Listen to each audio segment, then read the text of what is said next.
Bueno, hola, quinto segunda, ¿cómo están?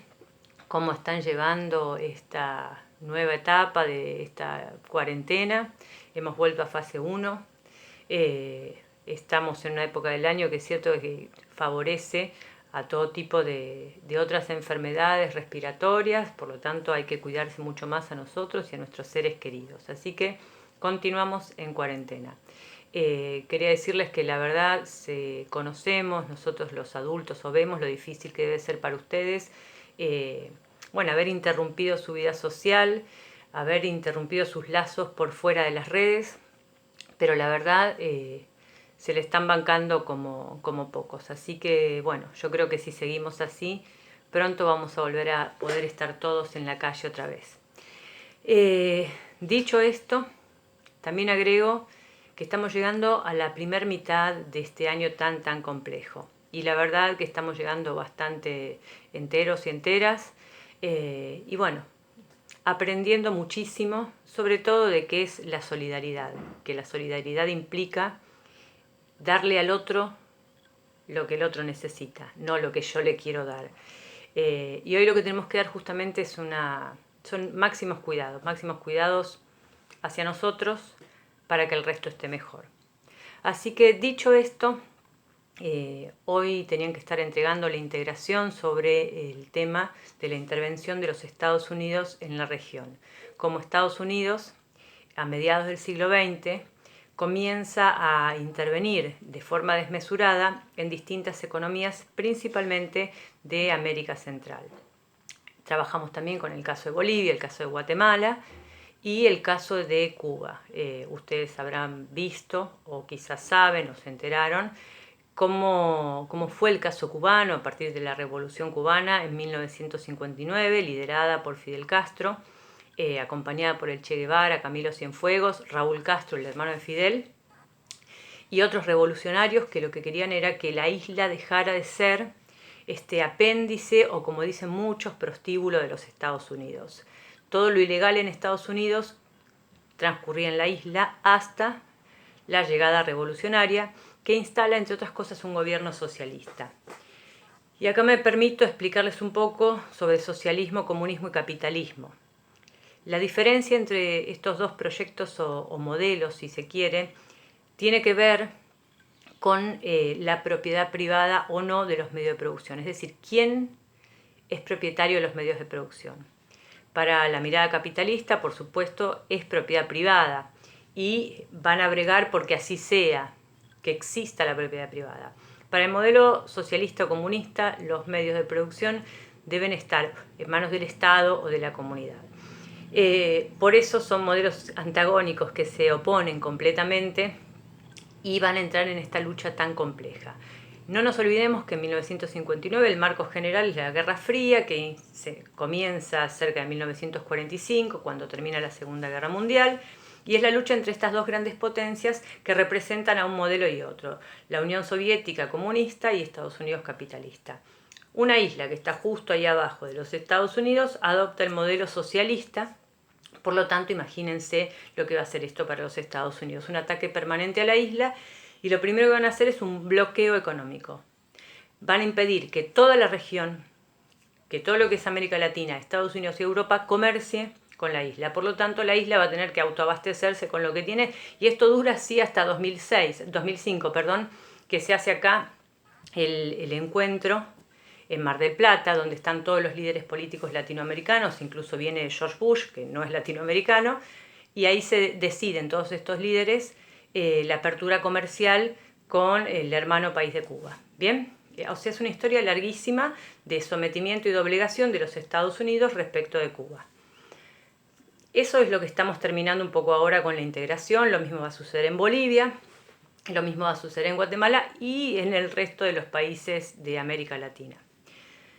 Hoy vamos a dedicarnos a partir de ahora a historia argentina. Vamos a ver un poco hoy, vamos a ver un poco el jueves de la semana que viene. Y con eso vamos a terminar esta primer parte del año. Lo que vamos a ver hoy es el golpe de Estado de 1955 que le hacen a Perón, así que ustedes van a tener que recordar un poco qué es lo que vieron sobre peronismo el año pasado. Recuerden que Perón llega al gobierno en 1943, es parte del grupo de oficiales unidos que comandan un golpe de Estado. Él cuando llega es un soldado raso, es decir, no tiene rango prácticamente, y ocupa la subsecretaría de Previsión y Trabajo. Luego, ya avanzado en 1943, convierte a la subsecretaría en secretaría. Lo importante de esto es que al subir el rango tiene más partida presupuestaria, recibe un poco más de dinero. Y ahí se pone en contacto con distintos dirigentes sindicales, justamente por ser secretaría de Trabajo. En 1944 asume también como ministro de Guerra y en 1945 se convierte en vicepresidente. El presidente de facto en ese momento era Edelmiro Farrell. Acumula los 3 cargos. A mediados de 1945, distintos grupos también de la oficialidad militar sostienen que Perón está haciendo su propio camino, que quiere desprenderse de estos militares golpistas. Entonces, por conspiración, deciden meterlo preso en la isla Martín García.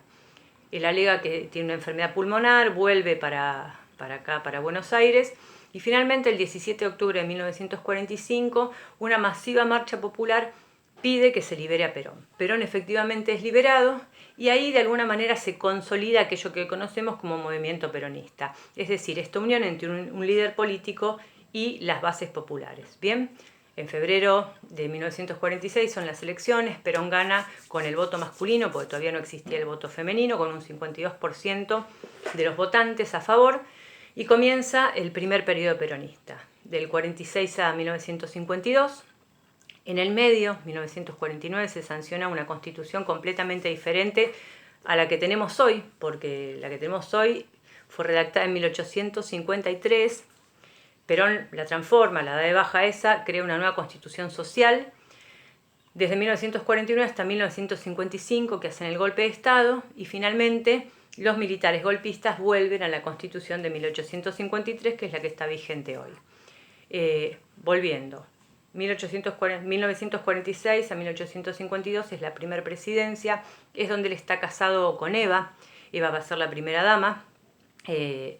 Y lo más relevante, para que ustedes recuerden, entre otras cosas, es la Constitución del 49 y el voto femenino. 1952, nuevamente elecciones, la fórmula iba a ser Perón-Perón, Eva y Juan Domingo Perón, pero Eva finalmente fallece el 26 de julio de ese mismo año y se presenta Perón-Quijano, otra fórmula, y efectivamente ganan ya con el 64% de los votos, con el voto femenino incluido. Y a los 3 años, toda la oligarquía terrateniente argentina, la gran burguesía nacional, algunos sectores de la iglesia y de la oficialidad unida de los militares realizan un golpe de Estado y lo destituyen a Perón, y Perón se da al exilio durante 18 años, primero en Paraguay y luego en España. Todo esto es para que recuerden lo del año pasado, no es porque vayamos a ver eso ahora. Lo que sí es fundamental tener presente y recordar que el 16 de junio de 1955, meses antes de que sea efectivo el golpe de Estado contra Perón, también la Armada Argentina, la Aeronáutica Argentina, bombardea la Plaza de Mayo, una Plaza de Mayo repleta de gente, como puede suceder ahora, que hay gente que va a trabajar, que se mueve por ahí. Bueno, como prolegómeno, como anticipando el golpe de Estado, bombardea la Plaza de Mayo sin previo anuncio, para amedrentar a Perón, sin medir que hay gente en la plaza, gente que va a trabajar, había una escuela que recorría la plaza, y deja un saldo de casi 400 muertos y más de 3.000 heridos. Eso es el enojo de la oligarquía terrateniente argentina por las distintas medidas que ha tomado el peronismo durante sus gobiernos, que de alguna manera ponían un límite al abuso permanente de esta oligarquía terrateniente nacional. Y les daba algunos derechos a los sectores populares y siempre desposeídos de la Argentina. Eso es el 16 de junio de 1955, y para septiembre efectivamente se consolida el golpe de Estado, y es ahí cuando Perón se va al exilio, primero a Paraguay y luego a España.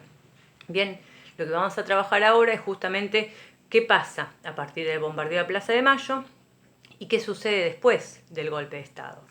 Bueno, lo que sucede después del golpe de Estado, el que asume primero es el general Lonardi, que tiene una política, si bien más bien golpista y no tan antiperonista, y él sostiene que aquello bueno que ha dejado el peronismo, sobre todo en materia de derechos laborales, queda y lo malo se va. Es lo mismo que decía, ¿se acuerdan el proyecto de Mauricio Macri, que decía que lo que quedaba del kirchnerismo bueno se quedaba y el resto se iba? Bueno, lo mismo.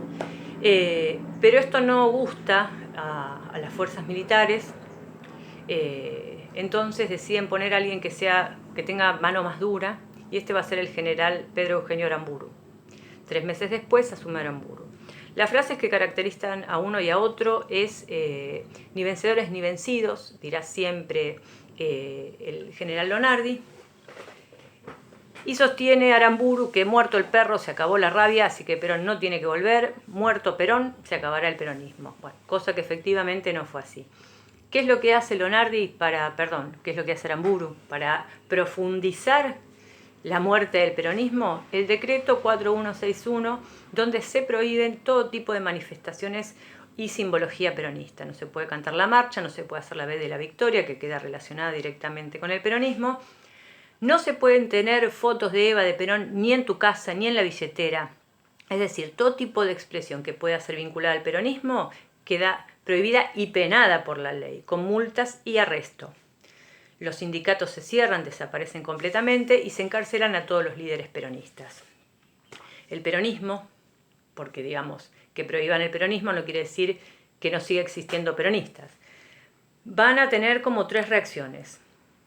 Una va a ser el grupo de peronistas que quieren negociar con otros partidos políticos, hacer un acuerdo, y que en el Parlamento, que no existe, el Parlamento sería el Congreso, pedir que haya reapertura de sesiones y que se levante la proscripción al peronismo y que pueda presentarse el peronismo en elecciones. A estos peronistas se los conoce como los peronistas negociadores. Son los que termina ahí, digamos, su carrera política. Después tenemos los peronistas golpistas, que en junio de 1956, casi a un año del bombardeo, quieren hacer un golpe de Estado, liderados por el general Valle y el general Tanco. Son brutalmente reprimidos y fusilados, todos ellos. Uno de los fusilamientos más conocidos son los de el basural de José León Suárez, que está inmortalizado esto en el cuento policial que hace Rodolfo Walsh, que se llama Operación Masacre. Y la otra de las vías posibles es la resistencia peronista, que es la que se va a dar puntualmente desde el sindicalismo en los lugares de trabajo, con medidas de sabotaje permanente a la producción. ¿Por qué se sabotea la producción? Justamente para mostrar el descontento que tienen los trabajadores peronistas al no poder estar sindicalizados y a la brutal represión al movimiento y a la persecución justamente a todo lo que significa o tenga que ver con el peronismo. Eso en cuanto a cuestiones sociales. Ahora bien, lo más importante, o tan importante como lo social, es lo económico. Como ya sabemos, en 1946, en la conferencia de Bretton Woods en Estados Unidos, se crea el Fondo Monetario Internacional y el Banco Mundial. El Fondo Monetario Internacional es una entidad de préstamo y endeudamiento. Te presta para endeudarte, para tenerte con la soga al cuello y mantenerte en una situación de dependencia permanente. En 1946, Perón acababa de asumir su primer presidencia. El Fondo Monetario viene, como todos los países, como ya vimos, ¿se acuerdan? Dependencia y desarrollismo. Bueno, viene a ofrecer sus préstamos acá y Perón le dice no es necesario, pues nosotros podemos tener una economía que se autosustente. Tal es así que en 1949 pagamos lo último que le debíamos a otra gran banca internacional que ya no existe más, que era la Baring Brothers. Es decir, en 1949 vamos a ser un país económicamente libre, no le debemos nada a nadie. Y no solo eso, sino que por el tipo de producción, de modelo productivo mixto que va a implementar el peronismo, que es tanto el modelo agroexportador que heredamos de la oligarquía como la incipiente industrialización, la Argentina va a ser superavitaria, es decir, que el PBI nuestro va a ser más grande de lo que necesitamos para sustentar a una nación, los gastos de una nación. Por lo tanto, nos convertimos en un país prestamista para la región. Esto en 1955 con el golpe se revierte, porque lo primero que va a hacer Pedro Eugenio Aramburu es convocar al Fondo Monetario Internacional, hacer unos números que ustedes lo van a ver después con el informe Prebisch. Prebisch es el encargado de hacer el informe de cómo están las finanzas apenas asume Aramburu. Y bueno, nada, no necesitábamos ningún tipo de préstamo, entonces el resultado del informe Prebisch primero es que realmente no lo necesitamos. Entonces lo presionan para que rehaga ese informe y finalmente hace un informe con datos que no eran los reales, pero todo esto está en la historia del Banco Central, es decir, no es una cosa que uno lo dice por decir, sino que están en los datos objetivos. Y bueno, finalmente comienza el gran endeudamiento de la Argentina con el Fondo Monetario Internacional. Parte de esta deuda se termina de pagar o entra en crisis en el 2001, porque en forma permanente, desde el 55 hasta el 2001, todo el tiempo hemos renovado plazos de vencimiento con el Fondo Monetario y nos hemos seguido endeudando. Un país que realmente, si tuviera una buena conducción política, que estuviera por encima de lo económico, sabría dirigir mucho mejor un Estado, entonces justamente aplicaría un modelo económico mixto. Agroexportador. Ser agroexportador nos convierte en un país dependiente de quienes nos compren, pero si a su vez tenemos un modelo industrial que lo que hace es fomentar el mercado interno, no necesariamente estaríamos sujetos a que nos compren la producción. Si hay una crisis en el mundo, a nosotros no nos afectaría tanto porque tendríamos un modelo de producción interna. ¿Bien? Eso es la conducción política, que decide eso o no lo decide. Que eso lo trabajaremos en otro momento. Bien, lo importante de hoy es esta introducción a este golpe de Estado de 1955 que ellos se hacen llamar la Revolución Libertadora, porque dicen que vienen a liberarnos del tirano, que es Perón. A partir de ese momento, en los libros de historia no se puede nombrar tampoco a Perón, por el decreto este que yo les dije. Perón va a aparecer en los libros de historia casi hasta 2006, que es la ley nueva de educación, que ahí se cambia esto. Como no se lo puede nombrar, aparece como el tirano prófugo, porque estaba en el exilio. O sea, vean cómo es la operación tremenda ideológica que hacen algunos gobiernos, algunas élites dominantes, sirviéndose del aparato del sistema educativo. Bien, ¿cómo llaman los peronistas a este golpe de Estado? La revolución fusiladora, principalmente por los fusilamientos de 1956. Bien, dicho esto, esto es una introducción. Les voy a mandar un material para que vean, para que lo tengan.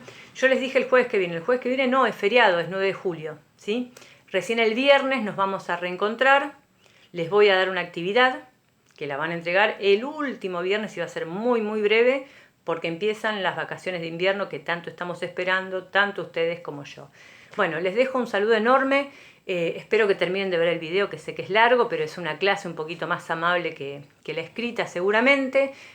Sigan así, que vamos haciendo las cosas muy bien. Yo los voy a seguir acompañando como pueda y espero hoy sus trabajos, por favor, de la integración del tema anterior. Bueno, saludo y buen fin de semana.